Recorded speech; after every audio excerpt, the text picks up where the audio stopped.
ಈಗ ಒಂದು ವಿಡಿಯೋ ಮಾಡ್ತಿದ್ದೀನಿ ಅಕ್ಕ ತಂಗಿಯರಿಗೆ ಸ್ಪೆಷಲಿ.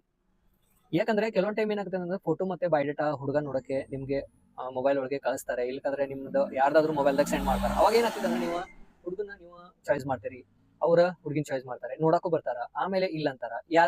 ಏನ್ ರೀಸನ್ ಇಲ್ಲ ಅಂತಾರ ಅಂತ ನಿಮ್ಗೆ ಕನ್ಫ್ಯೂಸ್ ಆಗಿರ್ತೈತಿ. ಯಾಕಂದ್ರೆ ಯಾಕೆ ಇಲ್ಲ ಅಂದ್ರು ಎಲ್ಲ ಓಕೆ ಇತ್ತು, ಎಲ್ಲ ಕುಂಡ್ಲಿ ಬಂದಿತ್ತು, ಆಮೇಲೆ ಯಾಕೆ ರಿಜೆಕ್ಟ್ ಆತಂತ ಹುಡುಗಿಯರ ಕನ್ಫ್ಯೂಸ್ ಒಳಗಿರ್ತಾರ. ಕೆಲವೊಂದು ಪಾಯಿಂಟ್ಗಳು ನಾ ಹೇಳ್ತೀನಿ ನೋಡಿ ನಿಮ್ಗೆ. ಯಾಕಂದ್ರೆ ಈಗ ಕೆಲವೊಂದು ತಪ್ಪುಗಳು ಏನಿರ್ತೀವಿ ಅಂತ ಸ್ವಂತ ನಮ್ ಕಡೆ ಇರ್ತೈತಿ, ಅವಾಗ ಗೊತ್ತಾಗೋದಿಲ್ಲ. ಯಾಕಂದ್ರೆ ಇಲ್ಲಿ ನೋಡಿ ಫಸ್ಟ್ ಏನಂತಂದ್ರೆ ಕೆಲವೊಂದು ಹುಡುಗಿಯರ್ದ ಡಬ್ಬು ಇರ್ತಾರೆ, ಕೆಲವೊಂದು ತೆಳ್ಳಗಿರ್ತಾರೆ, ಕೆಲವೊಬ್ರು ಹೈಟ್ ಇರ್ತಾರೆ, ಕೆಲವೊಬ್ರು ಗಿಡ್ ಇರ್ತಾರೆ. ಹುಡುಗ ರಿಜೆಕ್ಟ್ ಮಾಡ್ಬೋದು, ಇಲ್ಲಾಂದ್ರೆ ನೀವು ಅವ್ರಿಗೆ ರಿಜೆಕ್ಟ್ ಮಾಡ್ತಾರೆ. ಯಾಕಂದ್ರೆ ಇದ್ರೊಳಗೆ ಏನಾದ್ರು ಅಪೋಸಿಟ್ ಅಂತಂದ್ರೆ ನೀವು ಫ್ಯಾಟ್ ಇದ್ರೆ ಅವ್ರು ತೆಳಗಿರ್ತಾರೆ, ಅವ್ರು ತೆಳಗಿದ್ರೆ ಅಂದ್ರೆ ನೀವು ಫ್ಯಾಟ್ ಇರ್ತಾರೆ. ಈಗೇನ್ ರಿಜೆಕ್ಟ್ ಮಾಡ್ಬೋದು. ಇಲ್ಲಾಂದ್ರೆ ಅವ್ರ ಹೈಟ್ ಇದ್ರೆ ಗಿಡ್ ಇರ್ತಾರೆ, ಗಿಡ್ ಇದ್ರೆ ಹೈಟ್ ಇರ್ತಾರೆ. ಇದು ತರಾನು ರಿಸಲ್ಟ್ ಆಗುತ್ತೆ. ಹಾಗಾಗಿ ಏನು ಟೆನ್ಷನ್ ಇಲ್ಲ, ಏನು ಟೆನ್ಷನ್ ತಗೋವಂತ ಅವಶ್ಯಕತೆನೂ ಇಲ್ಲ. ನಾನೊಂದು ಪಾಯಿಂಟ್ ಹೇಳ್ತೀನಿ ನೋಡಿ ನಿಮ್ಗೆ. ನಿಮ್ ಕಡೆ ಏನಾದ್ರು ತಪ್ಪಿತ್ತಂದ್ರೆ ನೀವು ಫಸ್ಟ್ ಅದಕ್ಕೆ ಏನ್ ಮಾಡಿ ತಿದ್ಕೊಳ್ಕೊಳ್ಳಿ.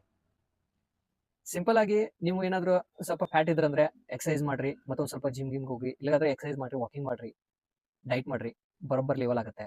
ಇಲ್ಲಾಂದ್ರೆ ಒಂದ್ ಸ್ವಲ್ಪ ತೆಳಗಿದ್ರೆ ಅಂದ್ರೆ ಒಂದ್ ಸ್ವಲ್ಪ ಊಟ ಮಾಡಿ, ಒಂದ್ ಸ್ವಲ್ಪ ಬಾಡಿನ ಫ್ಯಾಟ್ ಮಾಡ್ಕೊರಿ, ಅದು ಲೆವೆಲ್ ಆಗುತ್ತೆ. ಯಾಕಂದ್ರೆ ನೀವು ನೋಡಿ, ಈಗ ಕೆಲವೊಂದು ಹುಡುಗರು ಏನ್ ಮಾಡ್ತಾರ ಅಂದ್ರೆ ಅವ್ರ ತಕ್ಕಂಗೆ ಅವ್ರಿಗೆ ಹುಡುಗ ಸಿಗಲ್ಲ.